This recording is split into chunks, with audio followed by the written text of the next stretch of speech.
প্রতিযোগিতা, খেলা। মানুষের শত্রু ভিলেন দিয়ে দেওয়া আছে। সৃষ্টির শুরুর দিনেই ইবলিসকে আল্লাহ শত্রু বানিয়ে দিয়েছে, এই নাও ইবলিস তোমাদের শত্রু, আর এই নাও নবী দিলাম, কিতাব দিলাম, কোরআন দিলাম, এটা হচ্ছে সঠিক রাস্তা, ইনস্ট্রাকশন, কিভাবে চলবা কিভাবে চলবা না। আর এই যে ইবলিস দিলাম সারাদিন তোমাকে পথভ্রষ্ট করবে, এখন লড়াই করো আর থাকো। কথা বুঝতে পারেননি?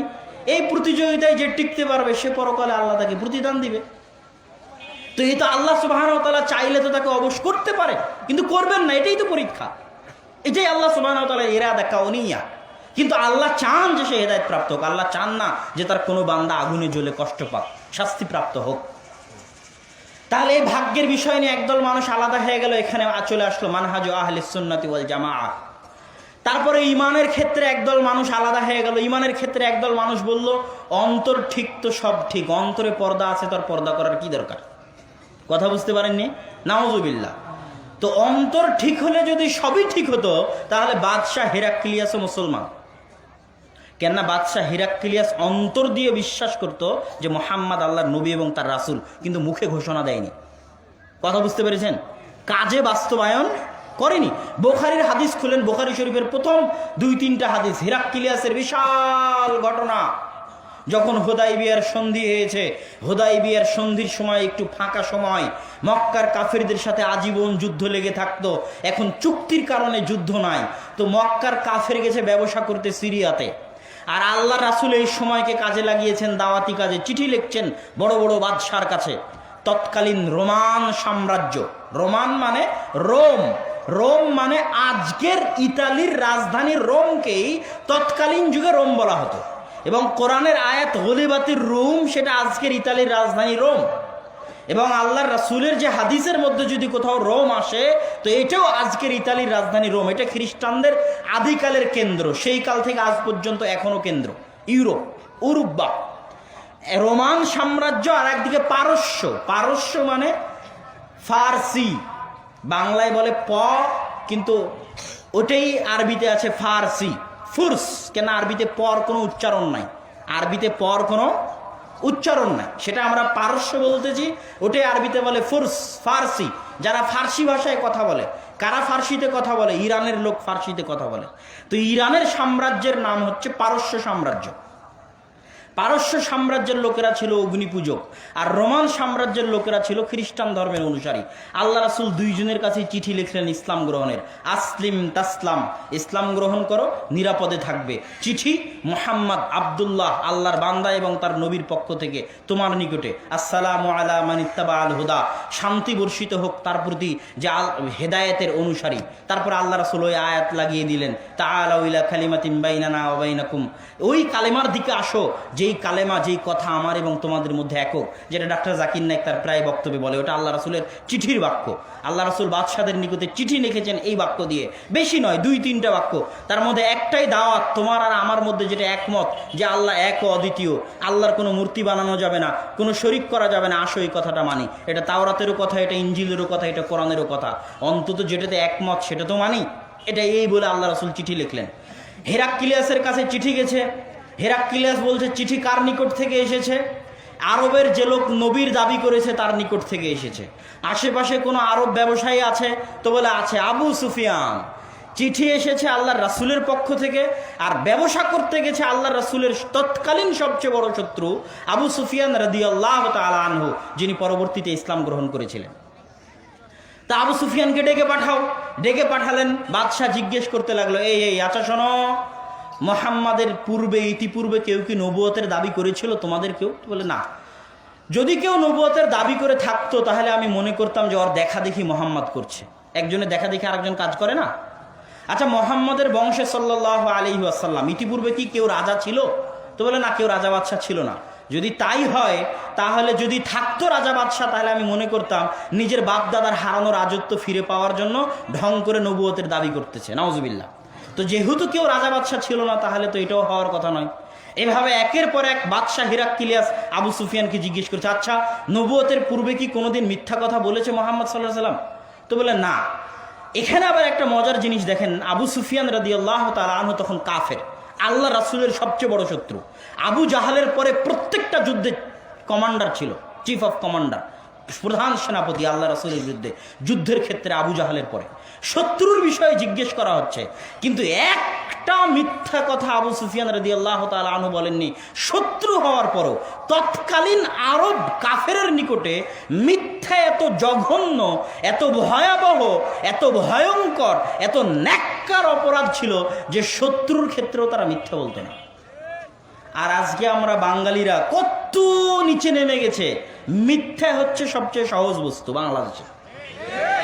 যত রাজনৈতিক দল, নেতা, ভোট, চুরি চামারি, ব্যবসা বাণিজ্য, প্রত্যেকটা পদক্ষেপে 24 ঘন্টা মিথ্যা। তাহলে আমরা তৎকালীন কাফেরদের চাইতেও নিকৃষ্ট। তারা মিথ্যা বলার সাহস করেনি।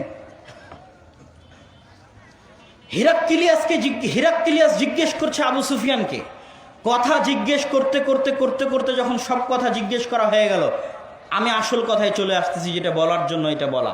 তখন হিরাক্লিয়াস বলছে, শোনো, তুমি যা যা বললে তা যদি সত্য হয়, জেনে রাখো, তুমি যা যা বললে তা যদি সত্য হয়, তাহলে জেনে রাখো তিনি সত্য নবী।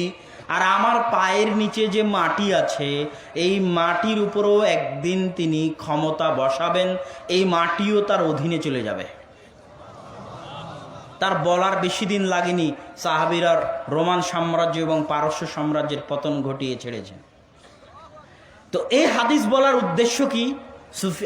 হিরাক্লিয়াস কিন্তু বলেনি যে আশহাদু আল্লা ইলাহা ইল্লাল্লাহ ওয়া আশহাদু আন্না মুহাম্মাদান আবদুহু ওয়া রাসূলুহু, আমি সাক্ষ্য দিচ্ছি আল্লাহ ব্যতীত কোনো মাবুদ নেই, মুহাম্মদ আল্লাহর রাসূল ও তার বান্দা। চলো এবার সালাত আদায় করি, চলো সিয়াম পালন করি। কথা বুঝতে পারেননি?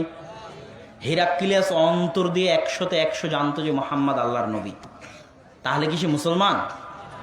তাহলে শুধু অন্তরে থাকলেই হবে না কাজে বাস্তবায়ন লাগবে? সবাই একমত যে হিরাক্লিয়াস কাফের। হিরাক্লিয়াস ঈমান আনয়ন করেনি, প্রকাশ্যে ঘোষণা দেয়নি, রাজত্ব হারানোর ভয়ে চেষ্টা করেছিল ঘোষণা দেওয়ার। যখন দেখলো যে রাজত্ব হারিয়ে যাবে, মানুষ মেরে ফেলে দিবে, তখন আর ঘোষণা দেয়নি, ওভাবেই মারা গেছে। আবু তালেব কি জানতো না চাচা হওয়ার পরে যে আল্লাহ রাসূল সবচেয়ে বেশি কে চিনতো আল্লাহ রাসূলকে? তার চাচাই চিনতো। কিন্তু তিনি কি ঘোষণা দিয়েছিলেন আশহাদু আল্লা ইলাহা ইল্লাল্লাহ রাসূলুল্লাহ? দেননি। কিন্তু অন্তর দিয়ে কিন্তু অবশ্যই জানতেন যে আমার ভাতিজা নবী। কথা বুঝতে পেরেছেন? আচ্ছা, ইবলিস কি জানতো না যে আদম আলাইহিস সালাতু ওয়াস সালামকে সিজদা করাই উচিত? কেন? এটা আল্লাহর নির্দেশ। আমরা যতটা না আল্লাহকে চিনি, তার চেয়ে বেশি ইবলিস চিনে, এতে কোনো সন্দেহের অবকাশ নাই। আমরা যতটা না আল্লাহকে চিনি, তার চেয়ে বেশি কে চিনে? ইবলিস চিনে। ইবলিস মুখে স্বীকৃতি, কাজে বাস্তবায়ন দিল না, কিন্তু অন্তরে ঠিকই জানে যে এটাই করতে হবে, এটাই সত্য, আমাদের চাইতে বেশি জানে। এরকম সময় মানুষ হক জানার পরও কেন আসতে পারে না জানেন? হক জানার পরও কেন মানতে পারে না জানেন? ইগো। মানুষের কি থাকে? ইগো থাকে। যেমন আমি উদাহরণ দিয়ে বুঝাই, না হলে আপনার মনে খটকা থেকে যাবে। আপনি দেখছেন যে আপনার স্ত্রী পর পুরুষের সাথে পরকীয়া করতেছে, আপনি করলেন কি? ওকে জবাই করে দিলেন। জবাই করে দিয়ে লাশ থানায় নিয়ে গিয়ে বললেন যে আমি আমার স্ত্রীকে জবাই করেছি। তা আপনি কি জানেন না যে ওকে জবাই করলে আপনার ফাঁসি হবে? জানেন না? জানেন না। তারপরও কি জন্য জবাই করলেন? আপনার ইগো হার্ট হয়েছে। আপনার ইগোতে কি হয়েছে? আঘাত পেয়েছে। ইগোতে আঘাত লাগলে ব্রেন নষ্ট হয়ে যায়। তখন মরা মানুষ ভালো মনে করে, তবুও যেটা করা উচিত সেটা করবে না। মরে যাবো তাও এটা করবে না। তো ইবলিস এত শান শওকত, ইবলিসের ইগোতে আঘাত লেগেছে। মাটির তৈরি একজন আদম আলাইহিস সালাতু ওয়াস সালাম, আমি আগুনের তৈরি, এতদিন থেকে আল্লাহর ইবাদত করি, এতদিন থেকে আছি, আর আজকে কয়দিন পর তাকে নতুন সৃষ্টি করলো আল্লাহ সুবহানাহু ওয়া তাআলা, নতুন তার জন্ম হলো, তাকে নাকি আমার সিজদা করা লাগবে? মরে যাবো তাও ভালো, জাহান্নামে আজীবন থাকবো তাও ভালো, সিজদা করতে পারবো না। বুঝতে পারেননি? এটা হলো ইগো। তাহলে মানুষ হক জানার পরও মানতে পারে না কেন? ইগোর জন্য। হিরাক্লিয়াস জানার পরও মানতে পারেনি কেন? ক্ষমতা হারানোর ভয়ে, ইগোর কারণে। তাহলে আমি বুঝাতে চাচ্ছিলাম মানহাজ আহলিস সুন্নাতি ওয়াল জামাত আবার ইমানের কাছে এসে বিভক্ত হয়ে গেল। একদল মানুষ বলল অন্তর ঠিক তো সব ঠিক, এরা হচ্ছে মুরজিয়া। এরা কি? মুরজিয়া। আর একদল মানুষ বলল যে যার আমল নাই তার ইমানই নাই। যার আমল নাই তার কি নাই? ইমানই নাই, সে কাফের হয়ে গেছে। এদেরকে বলা হয় খারিজি। অমুক গান শুনতেছে আর ইমানই নাই, ওকে হত্যা করে দাও, ও কাফের হয়ে গেছে।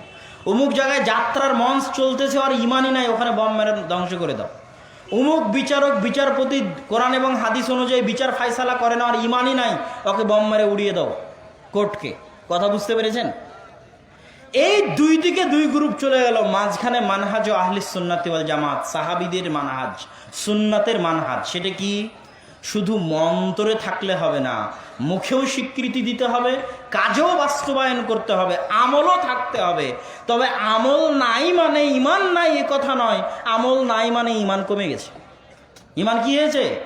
কমে গেছে। আর আমল আছে মানে ইমান বেড়েছে। এই জন্য মুরজিয়ারাও বিশ্বাস করে না যে ইমান বাড়ে বা কমে, এই জন্য খারিজিরাও বিশ্বাস করে না যে ইমান বাড়ে বা কমে। আহলুস সুন্নাত ওয়াল জামাত বিশ্বাস করে যে ইমান বাড়ে কমে আমলের প্রভাব। আমল বেশি, ইমান আছে, সালাত ঠিক মতো আদায় করে, সিয়াম ঠিক মতো পালন করে, গুনাহ থেকে বেঁচে থাকে, তার মানে ইমান বেশি আছে। আমলের কমতি মানে ইমান কম আছে। এটা হলো মানহাজ আহলিস সুন্নাতি ওয়াল জামাত।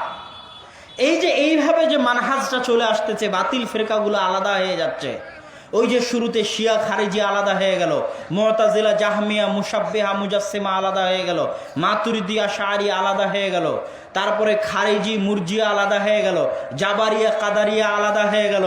এই যে মাঝখানের সিরাতে মুস্তাকিম মানহাজ আহলিস সুন্নাতি ওয়াল জামাআহ, সাহাবীদের মানহাজ, মা আনা আলাইহি ওয়া আসহাবি, আমি যার উপর আছি, সাহাবীরা যার উপর আছে, এটাই হক, এটার পিছনেই তোমরা ছোট। এবং এটা আমরা খুঁজে পাবো কোথায় থেকে? হক মানহাজ আহলে সুন্নাত ওয়াল জামাত খুঁজে পাবো কোথায় থেকে? সালাফে সালেহিনের অনুসরণ, অতীতে চলে যাওয়া সৎ ব্যক্তিদের অনুসরণ। দলিল কোথায়? 5 ওয়াক্ত সালাতে আপনি পড়েন ইহদিনাস সিরাতাল মুস্তাকিম সিরাতাল্লাযীনা আন'আমতা আলাইহিম, হে আল্লাহ আপনি আমাকে সিরাতে মুস্তাকিম দেখান, মানহাজ আহলিস সুন্নাত ওয়াল জামাত দেখান, সঠিক সরল সোজা পথ দেখান। এটা কাদের পথ? এই পথ কাদের পথ? কেমনে চিনবা কোনটা সিরাতে মুস্তাকিম? কেমনে চিনবা কোনটা মানহাজ আহলিস সুন্নাত ওয়াল জামাত? সিরাতাল্লাযীনা আন'আমতা আলাইহিম, তাদের পথ যাদের উপর আল্লাহর দয়া আছে। কথা বুঝতে পারলেন? আল্লাহ পথ চিনাচ্ছেন মানুষ দিয়ে। আগে চলে যাওয়া সৎ কর্মশীল বান্দাগণের যে পথ, ইব্রাহিম, মুসা, ঈসা, মোহাম্মদ, আবু বকর, ওমর, উসমান, আলী, পরবর্তীতে আরো যারা বড় বড় ইমাম, আবু হানিফা, শাফিঈ, আহমদ বিন হাম্বল, মালিক, বুখারী, মুসলিম, আল্লাযীনা আন'আমতা আলাইহিম, যাদের উপর আল্লাহ দয়া করেছেন, তাদের পথ সিরাতে মুস্তাকিম, তাদের পথ আহলুস সুন্নাত ওয়াল জামাতের পথ। এখানে আরেকটা কথা মাঝখানে আপনাকে বলে যায়, সেটা কি? এই আয়াত আরেকটা জিনিস প্রমাণ করে যে সিরাতে মুস্তাকিমে চলার ভাগ্য তারই হয় যার উপর আল্লাহর দয়া আছে। সিরাতাল্লাযীনা আন'আমতা আলাইহিম, সিরাতে মুস্তাকিমে চলার ভাগ্য তারই হয় যাকে আল্লাহ ভালোবাসেন। গায়রিল মাগদুবি আলাইহিম ওয়ালাদ-দাল্লিন, সিরাতে মুস্তাকিমে চলার ভাগ্য তার হয় না যার উপর আল্লাহর গজব আছে, অভিশাপ আছে, যে পথ ভ্রষ্ট অভিশপ্ত, যার উপর আল্লাহর দয়া নাই, আল্লাহর রহমত বঞ্চিত, আল্লাহর করুণা বঞ্চিত, আল্লাহর দয়া থেকে বিতাড়িত, আল্লাহর দরবার থেকে বিতাড়িত, সে সিরাতে মুস্তাকিমে অনুসরণ করার ভাগ্য তার হয় না। আল্লাহ আপনাকে ভালোবাসেন না, ভালোবাসেন না, এটা বুঝার উপায় আপনার টাকা পয়সা নয়, এটা বুঝার উপায় আপনার ক্ষমতা নয়, এটা বুঝার উপায় আপনার বাড়ি গাড়ি নয়, এটা বুঝার উপায় আপনার মান মর্যাদা নয়। আজকে আমার হাতে টাকা আছে, আপনারা সম্মান দিয়ে আমাকে ডেকে এনেছেন, তার মানে আল্লাহ আমাকে ভালোবাসে, এটা বুঝার উপায় নয়। একজন চেয়ারম্যান সাহেব, তাকে আল্লাহ চেয়ারম্যান করেছে, একজনকে আল্লাহ প্রধানমন্ত্রী করেছে, তার মানে আল্লাহ তাকে ভালোবাসেন, এটা বুঝার উপায় নয়। রাসূল সাল্লাল্লাহু আলাইহি ওয়াসাল্লাম বলছেন, ইন্নাল্লাহা ইউতিদ দুনিয়া লিমান ইউহিব্বু ওয়া মান লা ইউহিব, আল্লাহ দুনিয়া তাকেও দেন, দুনিয়ার ক্ষমতা ঐশ্বর্য টাকা পয়সা আল্লাহ তাকেও দেন যাকে আল্লাহ ভালোবাসেন। ওয়া মান লা ইউহিব, দুনিয়ার ক্ষমতা, টাকা পয়সা, ধন দৌলত, ঐশ্বর্য আল্লাহ তাকেও দেন যাকে তিনি ভালোবাসেন না। ফেরাউন এত বড় কাফের হওয়ার পরেও আল্লাহ তাকে ক্ষমতা দিয়েছেন, আল্লাহ তাকে পাওয়ার দিয়েছেন। কারুন এত বড় কাফের হওয়ার পরেও আল্লাহ তাকে টাকা পয়সা দিয়েছেন, অঢেল ধন দৌলত দিয়েছেন। আর দাউদ আর সুলাইমানকেও আল্লাহ টাকা পয়সা দিয়েছেন, ধন দৌলত দিয়েছেন। মানে টাকা পয়সা, ধন দৌলত, ক্ষমতা আল্লাহর দয়া বুঝার মাপকাঠি নয়। আল্লাহ তাকেই ভালোবাসেন। কেমনে বুঝবেন কাকে ভালোবাসেন? যাকে আল্লাহ তার আনুগত্য করার, তার দাসত্ব করার সুযোগ দেন। আজকে আপনি নিজে জিজ্ঞেস করেন ফজরের সালাত আদায় করতে পেরেছেন কিনা মনে মনে। যদি আপনি ফজরের সালাত আদায় করতে পেরে থাকেন তাহলে আল্লাহ আপনাকে ভালোবাসেন। আর যদি আপনি ফজরের সালাত আদায় করতে না পেরে থাকেন, আপনি কোটি টাকার মালিক হলেও আপনি আল্লাহর রহমত থেকে বঞ্চিত, আল্লাহর দরবার থেকে বিতাড়িত, আল্লাহর করুণা বঞ্চিত। আল্লাহর শাস্তি এটা নয় যে আল্লাহ আপনার টাকা পয়সা ছিনিয়ে নিল। আল্লাহর শাস্তি এটা নয় যে আল্লাহ আপনার জমি জায়গা ছিনিয়ে নিল। আল্লাহর শাস্তি এটা নয় যে আল্লাহ আপনার ক্ষমতা ছিনিয়ে নিল। যদি এটাই আল্লাহর শাস্তি হতো তাহলে দেখেন, 1 মিনিট দেখেন, ইব্রাহিম আলাইহিস সালাতু ওয়াস সালাম হচ্ছেন আবুল আম্বিয়া, নবীগণের পিতা, মুসলিম জাতির পিতা।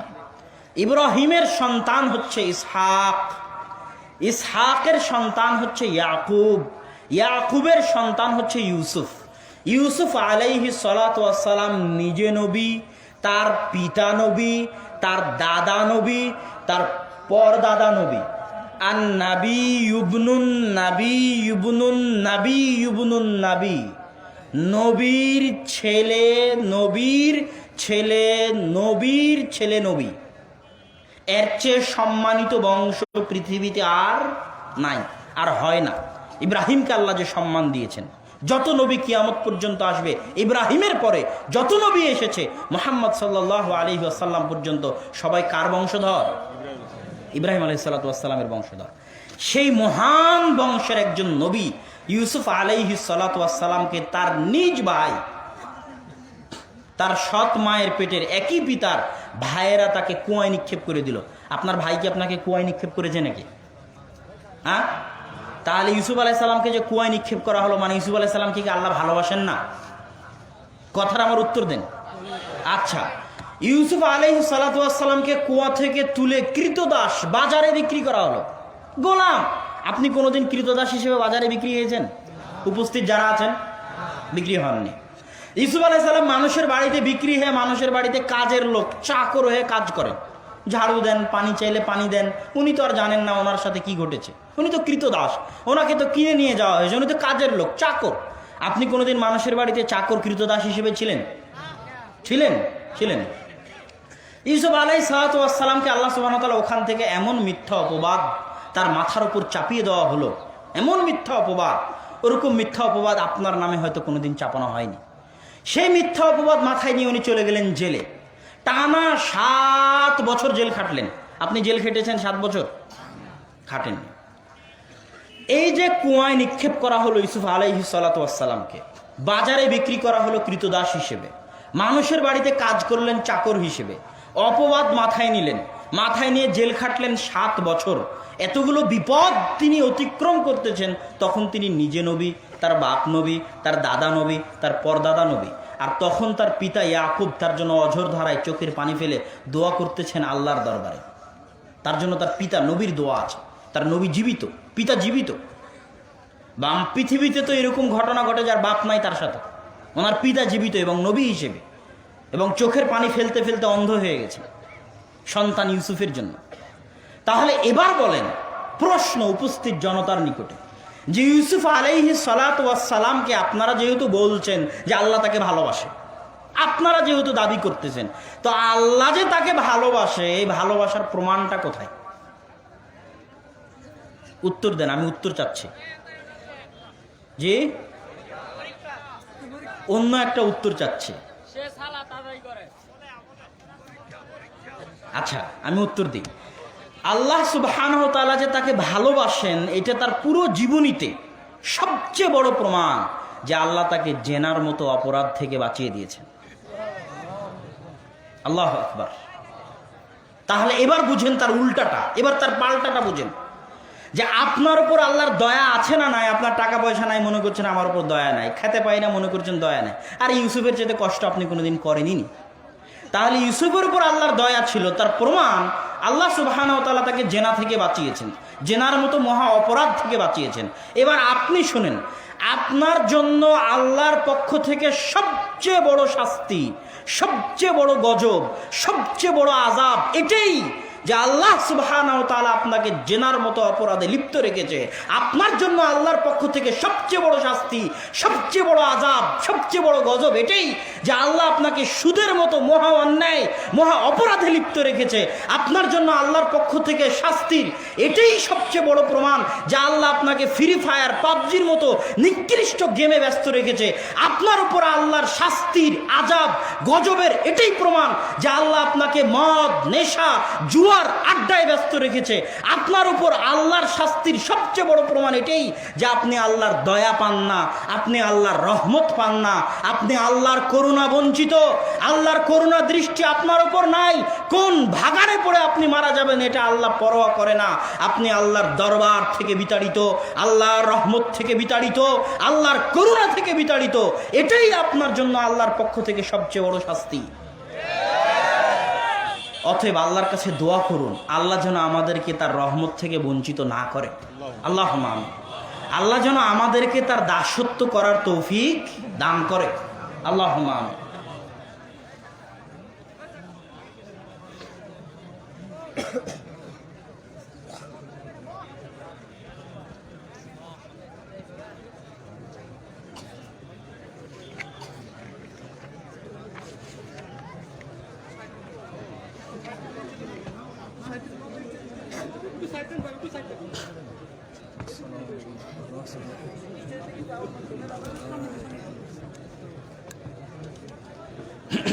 আমরা একটু মনোযোগ দেই, আলোচনার শেষ দিকে চলে এসেছি।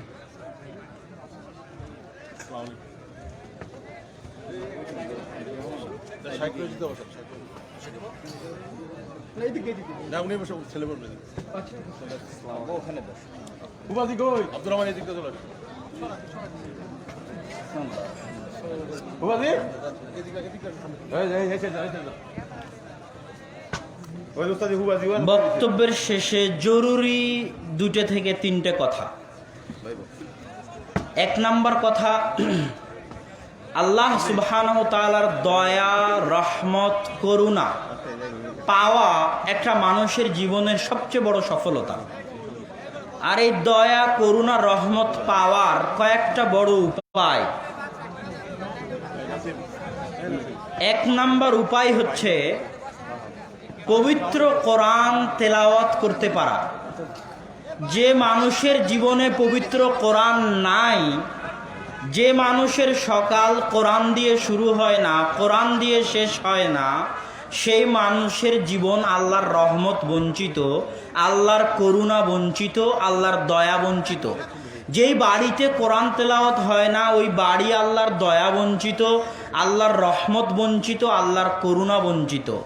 কোরআন আল্লাহর রহমত, বরকত, দয়া পাওয়ার মাধ্যম। যে বাড়িতে কোরআন তেলাওয়াত হয় না, ওটা অন্ধকার কবরের মতো বাড়ি। যে জীবনে কোরআন তেলাওয়াত হয় না, সেই জীবন কুকুর শ্রীগালের মতো জীবন। আল্লাহ যেন আমাদেরকে কোরআন তেলাওয়াত করার তৌফিক দান করে। আল্লাহুম্মা আমিন। আল্লাহর দয়া, রহমত পাওয়ার দ্বিতীয় বড় উপায় হচ্ছে হালাল রুজি। যাকে আল্লাহ হারাম রুজিতে ব্যস্ত রেখেছে সে আল্লাহর দয়া বঞ্চিত। আল্লাহর রহমত, দয়া পাওয়ার তৃতীয় বড় উপায়, বা এটাই সবচেয়ে বড় উপায়, জামাতের সাথে সালাত আদায় করতে পারা, মসজিদের সাথে সম্পর্ক রাখতে পারা, মসজিদকে ভালোবাসতে পারা, মসজিদের সাথে টিকে থাকতে পারা, 5 ওয়াক্ত সালাত আদায় করতে পারা, আল্লাহকে স্মরণ করতে পারা, আল্লাহর জিকির করতে পারা 5 ওয়াক্ত সালাতে। এটা আল্লাহর সাথে সম্পর্ক রক্ষার, আল্লাহর সাথে যোগাযোগ রক্ষার, আল্লাহর সাথে কথা বলার, আল্লাহর সাথে আদান প্রদানের, মনের ভাব আদান প্রদানের সবচেয়ে বড় মাধ্যম। যার সালাত নাই, তার সাথে আল্লাহর কোনো যোগাযোগ নাই, তার সাথে আল্লাহর কোনো সম্পর্ক নাই। সে আল্লাহর দয়া বঞ্চিত, রহমত বঞ্চিত, আল্লাহর দরবার থেকে বিতাড়িত। কোন ভাগাড়ে পড়ে মারা গেল এটা আল্লাহ পরোয়া করেন না। আর একটা মানুষ যে মিসকিন, রাস্তা দিয়ে হাঁটে, যার সমাজে কোনো দাম নাই, যাকে সমাজের মানুষ মূল্যায়ন করে না, যার কথা শোনা হয় না, যারকে দাম দেওয়া হয় না, যাকে অনুষ্ঠানে ডাকা হয় না, তার সাথে যদি আল্লাহর যোগাযোগ, আল্লাহ সুবহানাহু ওয়া তাআলার সম্পর্ক থাকে, আর ওই মানুষের সাথে যদি কেউ শত্রুতা করে, তো আল্লাহ তার সাথে শত্রুতা করবেন। এটা আল্লাহ সুবহানাহু ওয়া তাআলার সাথে সম্পর্ক রক্ষা করার সবচেয়ে বড় পাওয়ার। এই বিষয়ে বহু হাদিস আছে যেগুলো আপনাদের সামনে পাঠ করা যায়। আলোচনার শেষাংশে দানের জন্য আবেদন করা হয়েছে, বিশাল প্রোগ্রাম, হাজারো মানুষের উপস্থিতি। এই প্রোগ্রাম আয়োজন করতে অবশ্যই খরচ আছে। দানের বিষয়ে আমি শুধু এতটুকু বলবো, কাফের মুশরিকও যদি দান করে, ইবনুল কাইয়িম রাহিমাহুল্লাহ বলতেছেন, গরিব মিসকিনকে যদি কাফের মুশরিকও সহযোগিতা করে, তো আল্লাহ ওই কাফের মুশরিককেও তার দানের প্রতিদান দুনিয়াতেই দিবেন, তার বিপদ আপদ দূর করার মাধ্যমে। আল্লাহ সুবহানাহু ওয়া তাআলা আমলের প্রতিদান দেন আমলের মতো, এটা আল্লাহর নিয়ম। আমলের প্রতিদান দেন আমলের মতো, যেমন কাজ তেমন ফল। উদাহরণ, জাহান্নামে জোনাত, যারা জেনাকারী, তারা জ্বলবে উলঙ্গ অবস্থায়, লজ্জা স্থান থেকে দুর্গন্ধ বের হবে। কেন লজ্জা স্থান থেকে দুর্গন্ধ বের হবে? ওই লজ্জা স্থান দিয়ে দুনিয়াতে জেনা করতো, তাই লজ্জা স্থান দিয়ে দুর্গন্ধ বের হবে। কাজ যেমন ফল তেমন। যে সুদখোর, তাকে রক্তের নদীতে ফেলে দিয়ে তাকে পাথর নিক্ষেপ করা হবে। যে আলেম জ্ঞান অনুযায়ী আমল করতো না, তার মাথা পাথর দিয়ে নিক্ষেপ করে মাথা ফেড়ে ফেলা হবে। কেন? জ্ঞান তার মাথায় ছিল, শাস্তি মাথায়। যে মিথ্যা কথা বলতো, তার গাল ফেড়ে ফেলা হবে। কেন? মুখ দিয়ে মিথ্যা বলতো, শাস্তি মুখে। আল্লাহ সুবহানাহু ওয়া তাআলার প্রতিদানের নিয়ম এটা, ভালো কাজ এবং মন্দ কাজ, যেমন কর্ম তেমন ফল। দুনিয়াতে যে চুক্তি লঙ্ঘন করেছে, ওয়াদা ভঙ্গ করেছে, কিয়ামতের মাঠে ওর পিছে চুক্তি লঙ্ঘনের বিশাল একটা পতাকা আল্লাহ ঝুলিয়ে দিয়ে তাকে অপমান করবেন। দুনিয়াতে যে আরেকজনের জমি অবৈধভাবে দখল করেছে, কিয়ামতের মাঠে ওর উপর 7 জমিন চাপিয়ে দিবেন। আমল যেমন, শাস্তি তেমন। যে উটের জাকাত দেয়নি, গরুর জাকাত দেয়নি, কিয়ামতের মাঠে ওর উট ওকে আঘাত করতে থাকবে। যে সোনা চান্দির জাকাত দেয়নি, সোনা চান্দি পুড়িয়ে শাস্তি দেওয়া হবে। আমল যেমন, ফল তেমন। এটা আল্লাহর নীতি, হিকমা। আল্লাহ হচ্ছেন হাকিমুন আলিম, সবচেয়ে জ্ঞানী, সবচেয়ে প্রজ্ঞাময়। প্রত্যেকটা কাজের পিছনে সূক্ষ্মতা আছে আল্লাহ। তো দান, আমল যেমন প্রতিদান, তেমন দানে বিপদ দূর হয়। দানে কি দূর হয়? বিপদ দূর হয়। প্রোগ্রাম কমিটি বিপদে আছে, টাকা নাই। মাদ্রাসা বিপদে আছে, টাকা নাই। গরিব মানুষ বিপদে আছে, টাকা নাই। আপনি টাকা দিচ্ছেন, তার বিপদ দূর হচ্ছে, প্রতিফলও আপনি পাল্টা ওই রকমই পাবেন। আল্লাহ আপনার বিপদ দূর করে দিবেন। এটা যদি কাফের মুশরিকও করে, তবুও পাবে দুনিয়াতে। কেননা কিছু কিছু কাজের প্রতিদান আল্লাহ দুনিয়াতেই দেন, ভালো কাজ, মন্দ কাজ। আর সবচেয়ে দ্রুত যে খারাপ কাজের প্রতিদান আল্লাহ দুনিয়াতে দেন, সবচেয়ে দ্রুত যে খারাপ কাজের প্রতিদান আল্লাহ দুনিয়াতে দেন, তার একটা হচ্ছে পিতা মাতার অবাধ্য হওয়া। সবচেয়ে দ্রুত। পরকালের জন্য যেটা আছে ওটা পরে, যে পিতা মাতাকে কষ্ট দিবে, ওর শাস্তি দুনিয়াতে ওকে পেতেই হবে। আরও অনুভব করতে পারবে যে পিতা মাতাকে কষ্ট দেওয়ার জন্যই আমারই শাস্তি। এটা সহিহ ইবনে হিব্বানের হাদিস। তাহলে যে কাজের প্রতিদান আল্লাহ দুনিয়াতে দ্রুত দেন, তার একটা দান করবেন, বিপদ দূর হয়ে যাবে, আল্লাহ সুবহানাহু ওয়া তাআলার রহমত পাবেন, বাড়িতে বরকত আসবে। তো কেউ যদি আপনাদের ভিতরে প্রবেশ করে, আর একটা জিনিস মনে রাখবেন, যত মানুষের রিজিকের দায়িত্ব আপনি উঠাবেন, তত মানুষের রিজিকের ব্যবস্থা আল্লাহ আপনার হাত দিয়ে করিয়ে দিবে। আপনার স্ত্রী তার রিজিক নিয়ে পৃথিবীতে এসেছে, আপনার সন্তান তার রিজিক নিয়ে পৃথিবীতে এসেছে। ওর ভাগ্যে যদি পোলাও কোরমা খাওয়া থাকে, ওই পোলাও কোরমা টাকা আল্লাহ আপনার হাত দিয়ে করিয়ে দিবে। ওর যদি ক্যামব্রিজ বিশ্ববিদ্যালয়ে পড়া ভাগ্যে থাকে, ক্যামব্রিজ বিশ্ববিদ্যালয়ে পাঠানোর টাকা আল্লাহ আপনার হাত দিয়ে করে দিবে। এটা আল্লাহর জিম্মেদারি। কেন? রিজিকের আসল মালিক কে? আল্লাহ।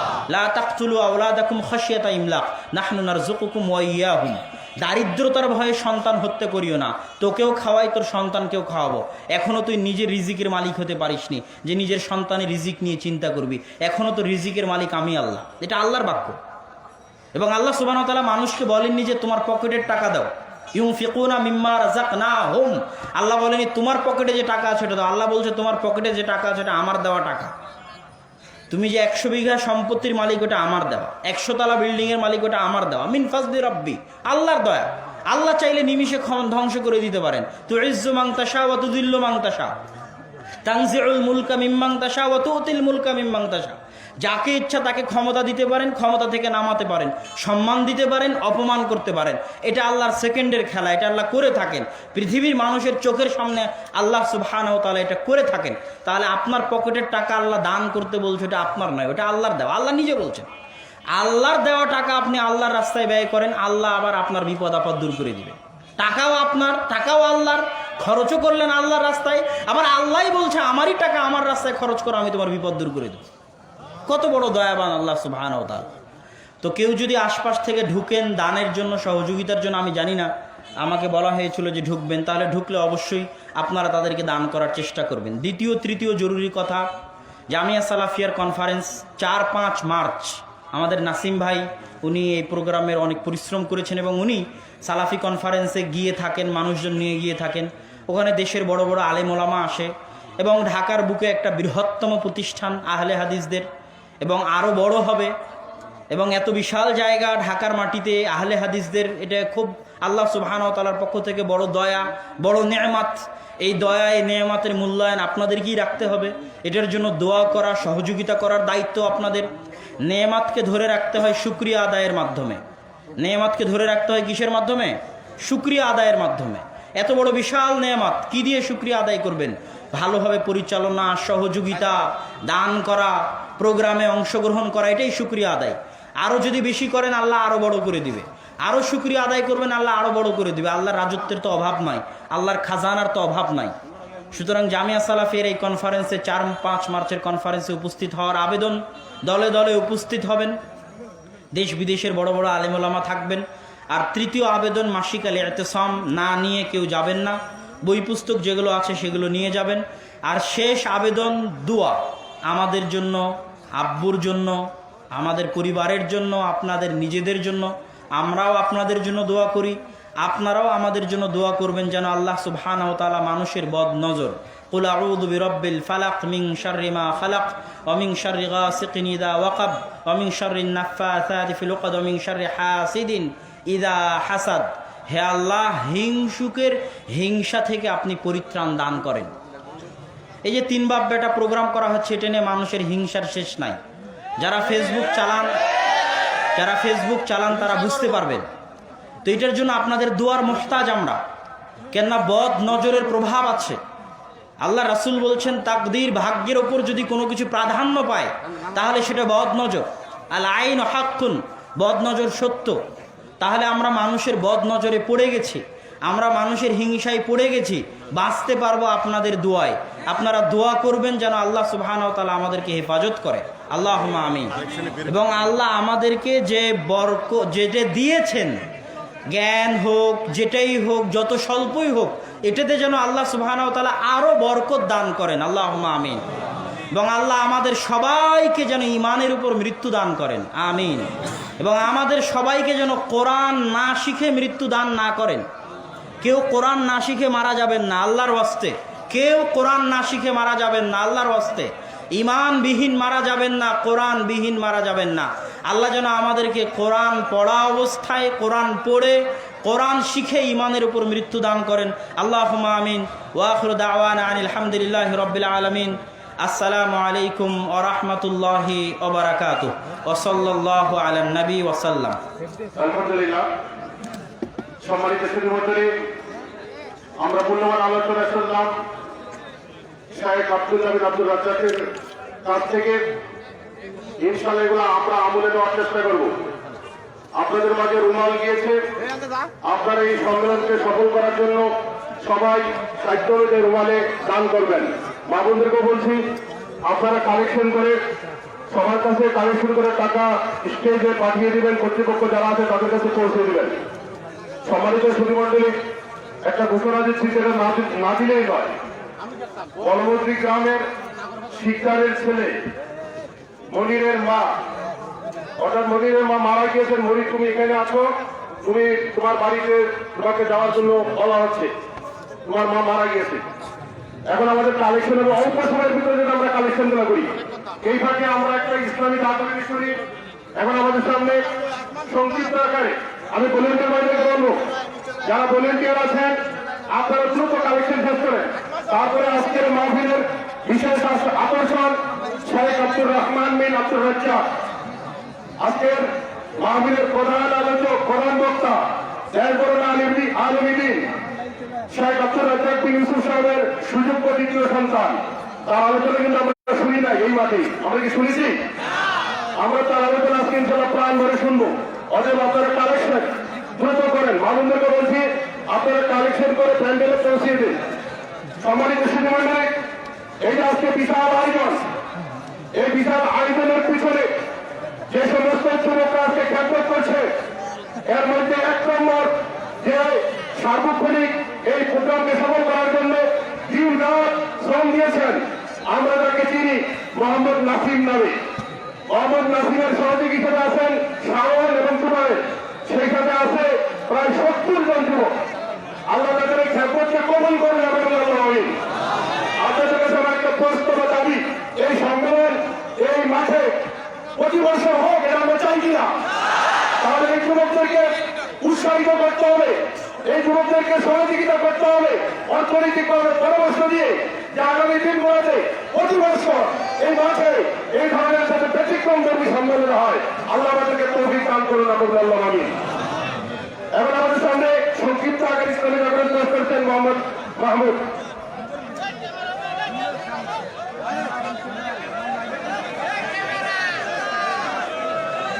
আসসালামু আলাইকুম ওয়া রাহমাতুল্লাহি ওয়া বারাকাতুহু।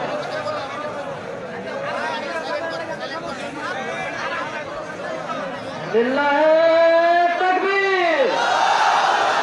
আপনাদের আওয়াজ কিন্তু অনেক কম, যেহেতু যুবকদেরকে নিয়ে কিন্তু আমাদের মাহফিল। আমরা যুবক, আমাদের গলার সাউন্ড একটু কম হবে কেন? লিল্লাহি তাকবীর, লিল্লাহি তাকবীর। সকল বিধান বাতিল করো, সকল বিধান বাতিল করো, ওহির বিধান কায়েম করো। লিল্লাহি তাকবীর। হাদিস ভেবে ভুল করে জীবনে আমি কত আমল করিলাম, পরকালে বিনিময়ে ক্ষতিগ্রস্তদের সঙ্গে হলাম, আমলের খাতায় শূন্য পেলাম। হাদিস ভেবে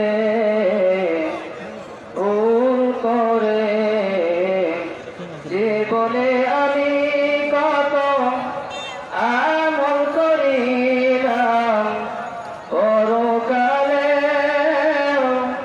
বিনিময়ে ক্ষতিগ্রস্তদের সঙ্গে হলাম, আমলের খাতায় শূন্য পেলাম। নিজের ঘরে রেখে ওহির কালাম, শুনলাম শুধু মোল্লার বদনাম।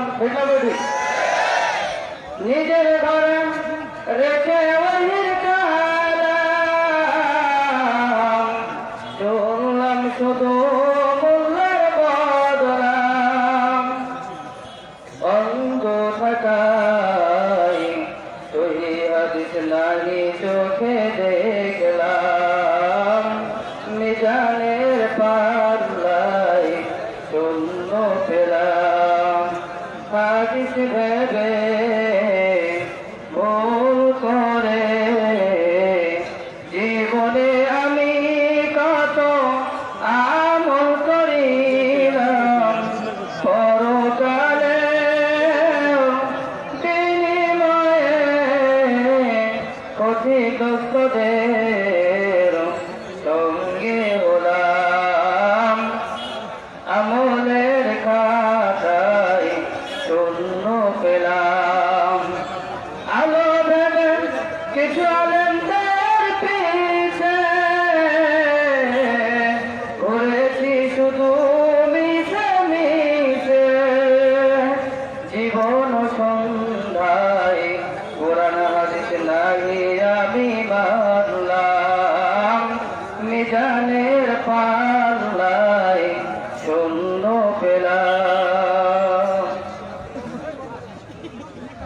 আলহামদুলিল্লাহ। লিল্লাহে তাকবীর, লিল্লাহে তাকবীর। সকল বিধান বাতিল করো। লিল্লাহে তাকবীর।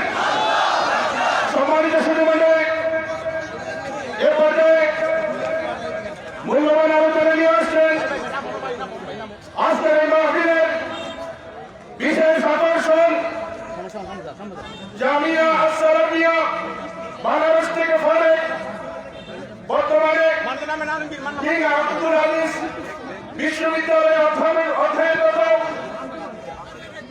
দেশবন্ধু আলমগীর শেখ আব্দুর রাজ্জাক বিন ইউসুফ সাহেবের সুযোগ্য দ্বিতীয় সন্তান শেখ আব্দুর রহমান বিন আব্দুর রাজ্জাক। আমি মোহতারামকে তার আলোচনা পেশ করার জন্য বিনীতভাবে অনুরোধ করছি।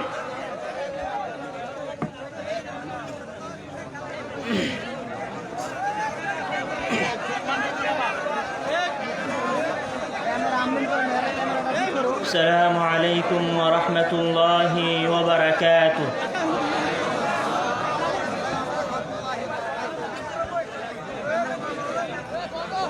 إن الحمد لله وحده والصلاة والسلام على من لا نبي بعده أما بعد. সকল প্রশংসা, সকল গুণগান সেই মহান আল্লাহ তাআলার জন্য, যার অপরিসীম করুণা ও রহমতের বিনিময়ে আমরা এই শীতের রাত্রিতে দিনের এই মাজলিসে উপস্থিত হতে পেরেছি। আলহামদুলিল্লাহ।